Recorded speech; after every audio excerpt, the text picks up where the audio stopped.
नमस्कार दोस्तों, easy classes के यूट्यूब चैनल पर आप सबका स्वागत है। दोस्तों, आज का हमारा जो वीडियो है वो झारखंड की सोहराय और खोवर पेंटिंग्स के बारे में है। ये दोनों पेंटिंग्स हाल ही में अभी न्यूज़ में थी।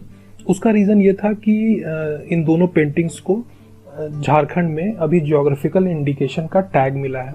तो इस वीडियो में आज हम जानेंगे कि ये दोनों पेंटिंग्स होती क्या हैं, सोहराय और खोवर पेंटिंग्स होती क्या हैं, कहाँ पर की जाती हैं, साथ ही साथ इनकी स्पेशलिटी क्या है, इनकी कैरेक्टरिस्टिक्स क्या है, ये सारी जानकारी हम आपको देंगे। और इसके साथ ही ज्योग्राफिकल इंडिकेशन क्या होता है, इसका छोटा सा इंट्रोडक्शन हम आपको देंगे। कल्चर से रिलेटेड टॉपिक है, आर्ट से रिलेटेड टॉपिक है, तो यूपीएससी इस तरह के सवाल पूछता है, तो इसलिए जो है वो इसको पढ़ना हमारे लिए ज़रूरी हो जाता है। तो आइए आज का ये वीडियो शुरू करते हैं। दोस्तों, झारखंड में जो हज़ारीबाग डिस्ट्रिक्ट है, हज़ारीबाग डिस्ट्रिक्ट के 50 किलोमीटर के रेडियस में लगभग 10 गाँव हैं जहाँ पर जो है वो ये दोनों पेंटिंग्स, सोहराय और खोवर पेंटिंग्स, ये प्रैक्टिस की जाती हैं। लेकिन एक बात ये भी है कि वो जो एरिया है 50 किलोमीटर का, वहाँ पर जो 10 गांव हैं उनमें अलग अलग ट्राइबल कम्युनिटीज़ जो हैं वो रहती हैं। तो और कौन कौन सी ट्राइबल कम्युनिटीज़, ये आगे आप देख सकते हैं। ओराव, मुंडा, संथा प्रजापति, इस तरह खुरमी, इस तरह की ट्राइबल कम्युनिटीज़ वहाँ पे रहती हैं। तो इसलिए जो है वो इन विलेजेस में छोटे छोटे अंतर देखने को मिलते हैं सोहराय और खोवर पेंटिंग्स में। लेकिन ओवरऑल जो है वो एक जो है वो ग्रुप ऑफ पेंटिंग्स है जिनको हम जो है वो इस नाम से जानते हैं। तो इन्हीं पेंटिंग्स को भी हाल ही में ज्योग्राफिकल इंडिकेशन का टैग दिया गया है। तो अब आइए जान लेते हैं कि ये दोनों पेंटिंग्स होती क्या है। खोवर का मतलब होता है दोस्तों कि जो शादी का मतलब मैरिज चैम्बर होता है, जहाँ पर शादी की जाती है, उसको डेकोरेट करने के लिए, उसको सजाने के लिए जो पेंटिंग की जाती है दीवारों पर, उसको जो है वो खोवर पेंटिंग कहा जाता है। और फिर सोहराय पेंटिंग्स की बात करें तो जो हार्वेस्ट सीजन होता है, इसको हार्वेस्ट पेंटिंग कहा जाता है।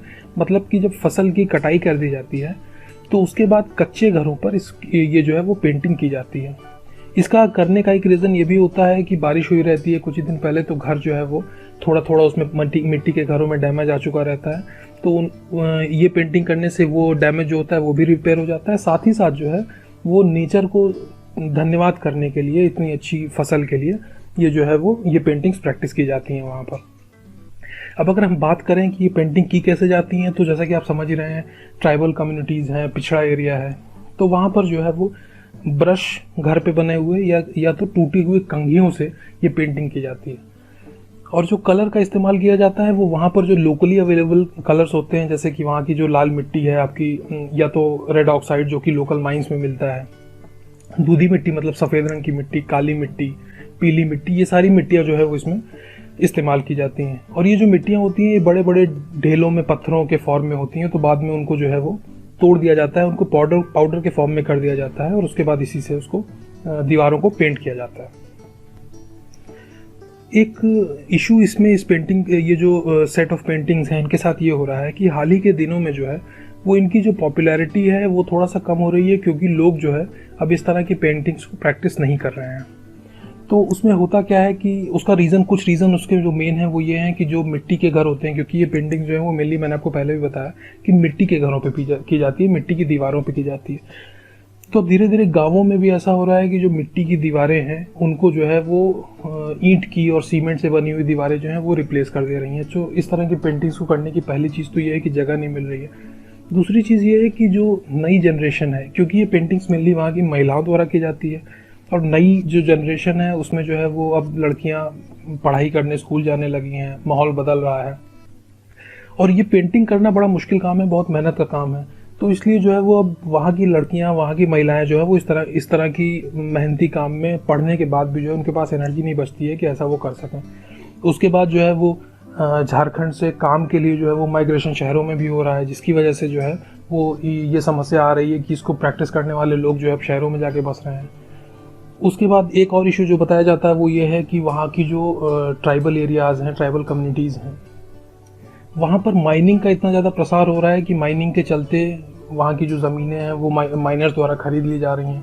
तो ट्राइबल्स जो हैं वो धीरे धीरे डिस्प्लेस होते जा रहे हैं।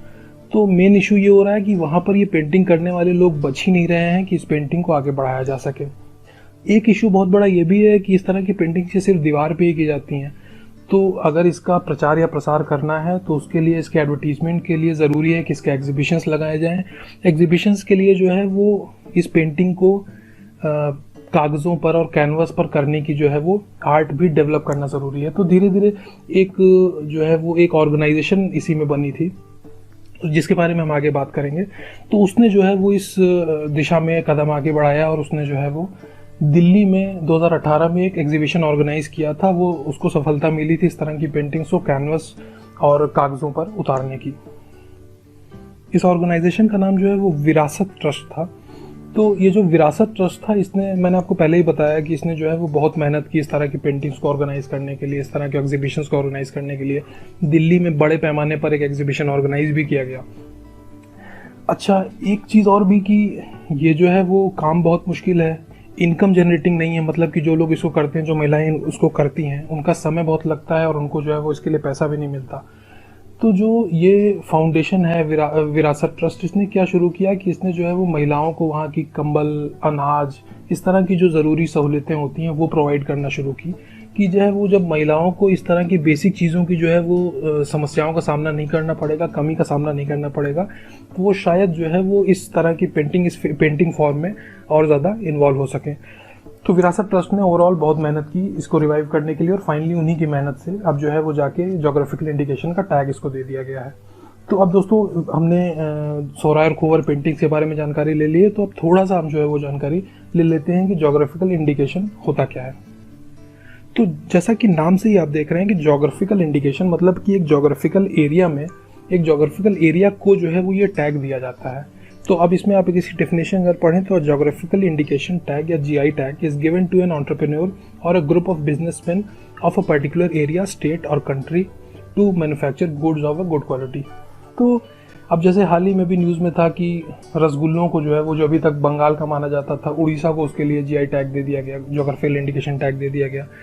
तो किसी पर्टिकुलर एरिया को एक किसी सामान की अच्छी क्वालिटी को मैन्युफैक्चर करने के लिए ये जो है वो जीआई टैग दिया जाता है।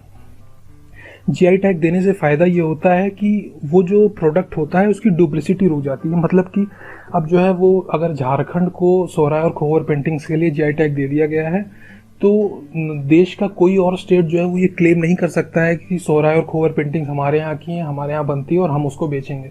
तो ये चीज़ जो है वो ख़त्म हो जाती है। तो सबसे बड़ी चीज़ होती है कि डुप्लिसिटी जो है रुक जाती है। एक पर्टिकुलर एरिया कोई होता है, देश का कोई स्टेट होता है, जो कि निर्धारित हो जाता है कि इस तरह की जो चीज़ हैं, इस तरह के जो गुड्स हैं, एग्रीकल्चर है, मशीनरी है, वो इसी जगह पर बनती है। तो डुप्लिसिटी वाला जो चीज़ है वो ख़त्म हो जाती है।